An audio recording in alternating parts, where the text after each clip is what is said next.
Hey everybody, so today's Dad here. I just wanted to create a video today for you just to kind of talk about my real life situation about being a dad and kind of what's going on in my life. My whole premise of this channel is to create a place where first off, where I get to be a dad and make videos of me being a dad and just, things that me and my kids do together, or things that I see my kids do, fun stuff that, is entertaining, and the things that kind of make being a dad worth it and what it's all about. But the other part of the things that I want to do is be able to kind of highlight and showcase different parts of life, being a dad today, all the things that come with it. They're not always pleasant, they're not always positive. And then also the fact that there's a lot of different types of dads today that aren't just the regular cookie cutter family mold either. You've got divorced dads, you've got biological dads, you've got absent dads, you've got dads that are fully present, you've got foster dads, you've got adopted dads, all kinds of dads, all kinds of different roles that the men play these days. I personally am a biological father to 4 kids. I almost got that wrong. 4 kids. I was a foster dad to 3 kids for about 3 years. About a year ago, they left and went back to live with their biological father, but I had them in our home for 3 years. Raised the youngest ones from her birth until she was about 2.5 years old. And then also I am a divorced dad.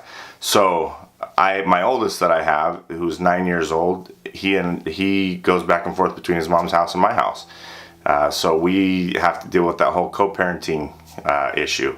And that's kind of what I wanted to just touch on today and put a little video out there that just kind of explain the situation. Maybe there's other people out there that can relate. Maybe there's people out there that never really thought about this kind of a situation happening. But right now, in light of the events happening around the world, in particular our relationship with North Korea, they're threatening to bomb us, to nuke us, to go to war with us. And of course, President Trump is he's not trying to back down at all.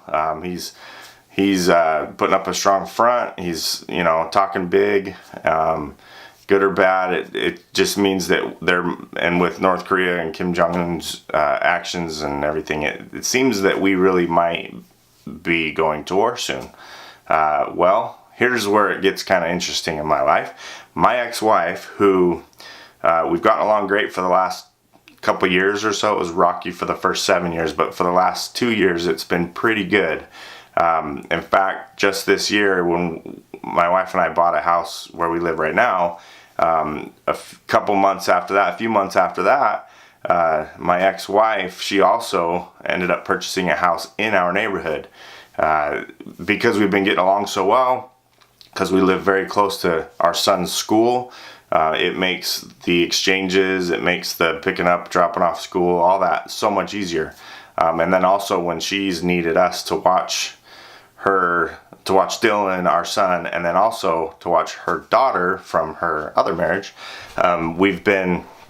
sorry, I just slipped and hit the stand that the camera was on, so it might be a little shaky. When she's needed us to watch them, she goes to work early or whatever, she can just literally bring them over here. We're like 3 streets over in the same neighborhood, and we can take them both to school, and it's just been really, really nice and convenient. Well, now with the possibility of going to war, with the United States getting nuked or bombed, she is like freaking out about it and is legit planning on moving out of the country. And that poses a problem. I mean, we co-parent, we have joint legal custody and we have joint physical custody. So our son literally spends half the time with me and half the time with her. And it's worked out. It's been like that his whole life, all 9 years. Almost 10 years old, it's been like that. So it's nothing. He doesn't know anything other than that. And this is where it sucks, is she's trying to move now. She says it takes about 7 months to get her work visa put together, and so that puts her at like the beginning of summer next year. After school's out next year, she's going to be planning on moving. I don't agree with that. I'm not on board with that. And so I am going to fight for that to not happen. I don't think it's good for her to move for Dylan's sake, because whether he stays with me or whether he goes with her, he's going to be without his other parent and family for that however long of a period of time he's over there. So I'm not excited about it, and I'm not just going to let it happen. Here in Arizona, she has to give the party that's moving away has to give the party that's staying a 60-day notice before they plan to move. And then the party that's staying, has 30 days to respond and say that I do not consent or I don't agree to that. At which time then, if she chooses to pursue it, which she will, she then goes to court, and it becomes a court battle where it's on her to prove that moving is going to be better and in the best interest of our child. It's her burden to prove that, and I just don't know why in her mind she thinks that this is going to be better for her child, for our child. She says that this is something that she told me. First of all, she's moving. We know she's moving because she's supposedly scared of going to war. Not sure why she thinks that other places are going to be safer. I mean, the United States is a fantastic country. We have the strongest military in the world. So if I'm gonna feel safe somewhere, it's going to be here. But she feels like she wants to go move to a country or somewhere else on the planet where nobody thinks about or nobody cares about, that wouldn't get caught up in any kind of a war. But the thing is with the United States, you're either with us or you're against us. So it's very likely that a war could involve wherever she might move. So that's what's kind of ridiculous to me is now she's got to prove to the judge that this is the best interest of our child. And I just don't see the judge signing off on that at all. He's been used to being at my house with my wife and my 3 other kids. So we have a family here. We've got stability here. We've been living here. This is his home, and all of my siblings, so his cousins on my side of the family, but also on his mom's side of the family, they all live here in the valley where we live. So her moving and taking him out of the country just does not seem like there's nothing about it that makes me feel like the judge would grant that to him. So I'm not really concerned about it.